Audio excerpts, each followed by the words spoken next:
अस्सलाम वालेकुम students, welcome to my YouTube channel. आज हम इस वीडियो में मुल्तान बोर्ड सेकंड ग्रुप जो दूसरे ग्रुप का पेपर है फिज़िक्स का, उसका मरूज़ी पेपर सॉल्व कर रहे हैं। ऑब्जेक्टिव पेपर जो है मरूज़ी तर्ज का पेपर, उसको हम सॉल्व कर रहे हैं। इसका मरूज़ी का ये पेपर होता है, 15 मिनट आपको टाइम दिया जाता है। 12 नंबर होते हैं इस सवाल के, 12 सवाल होते हैं और 12 के ही आपने जवाब देने होते हैं। हर सवाल के 4 मुमकिन जवाबात A, B, C, D दिए जाते हैं। जवाबी कापी पर हर सवाल के सामने दिए गए दायरों में से दुरुस्त जवाब के मुताबिक मुतलका दायरों को मार्कर या पेन से भर दीजिए। जवाबी कापी पर 12 सवाल होते हैं, 12 की नंबरिंग की होती है और A, B, C, D मुमकिन जवाबात दिए जाते हैं। आपने अपने हिसाब से जो आपको दुरुस्त जवाब लगता है उसको अपने दायरा को उससे मुतलका दायरा को मार्कर या पेन से भरना होता है। एक से ज़्यादा दायरों को पुर करने या काट कर पुर करने की सूरत में मज़कूरा जवाब गलत सवर होगा।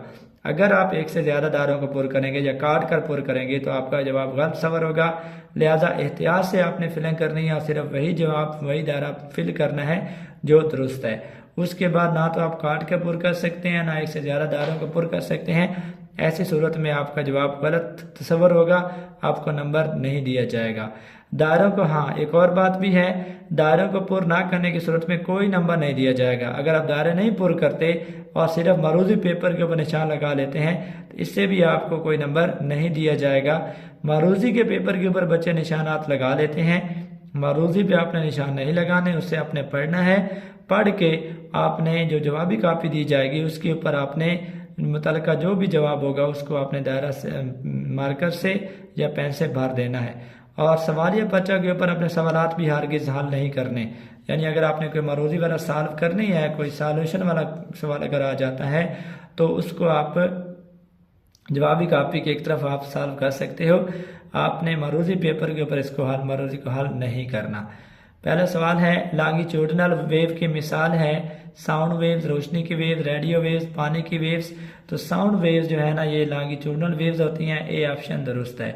सरगोशी का साउंड इंटेंसिटी लेवल है, सरगोशी का हमने साउंड इंटेंसिटी लेवल बताना है। 10 डेसिबल, 30 डेसिबल, 40 डेसिबल, 70 डेसिबल। तो सरगोशी का जो साउंड इंटेंसिटी लेवल होता है वो 30 डेसिबल है। बी ऑप्शन इसका दुरुस्त है। तीसरा सवाल है, रोशनी की रिफ्रैक्शन के दौरान मंदल ज़ैड में से कौन सी मिकदार तब्दील नहीं होती? उसकी सिमत, उसकी स्पीड, उसकी फ्रीक्वेंसी, उसकी वेवलेंथ। तो रोशनी की जब रिफ्रैक्शन होती है उसमें सिमत तब्दील हो जाती है, उसकी स्पीड भी तब्दील हो जाती है। स्पीड के तब्दील होने से वेवलेंथ में भी तब्दीली आ जाती है। जो चीज़ तब्दील नहीं होती वो उसकी वेव की फ्रीक्वेंसी होती है कि रोशनी जब एक मीडियम से दूसरे मीडियम में दाखिल होती है अपनी सिमत तब्दील कर लेती है तो लेकिन उसकी फ्रीक्वेंसी में कोई तब्दीली नहीं आती। तो यहाँ पे सी ऑप्शन दुरुस्त है कि रोशनी जब एक मीडियम से दूसरे मीडियम में दाखिल होती है यानी रिफ्रैक्शन होती है तो उसकी फ्रीक्वेंसी तब्दील नहीं होती।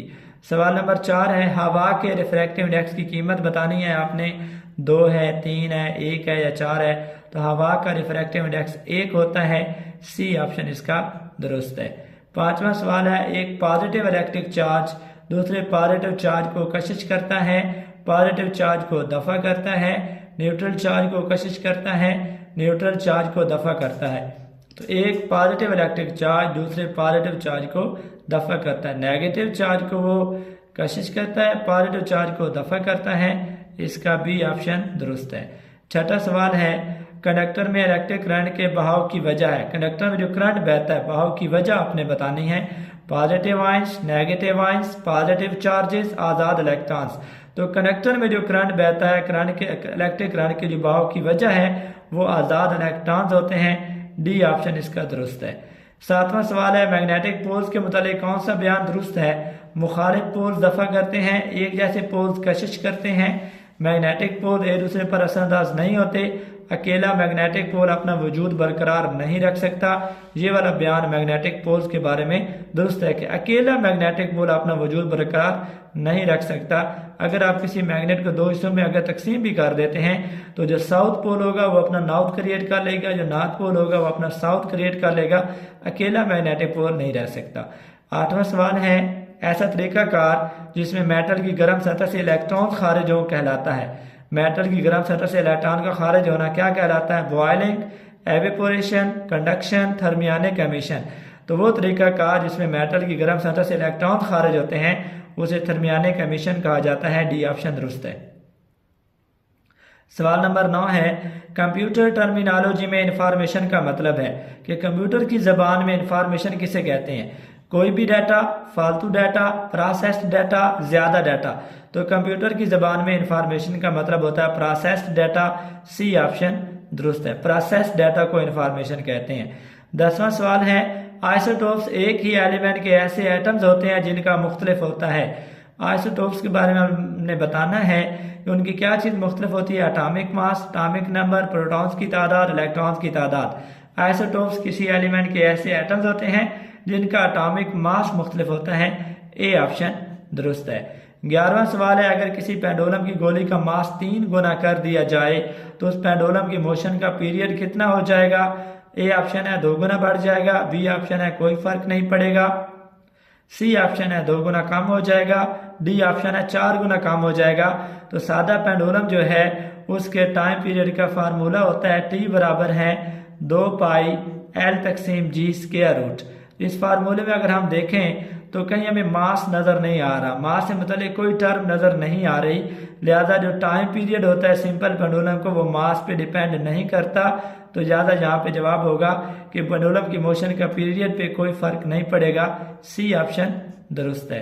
12वां सवाल है, पेंडुलम क्लॉक किसने दरियाफ्त किया? क्रिश्चियन हाइजेन ने, गैलीलियो ने, न्यूटन ने, कूलम ने। तो इसका दुरुस्त जवाब है पेंडुलम क्लॉक 1656 में क्रिश्चियन हाइजेन ने दरियाफ्त किया। तो इसका ए जवाब दुरुस्त है।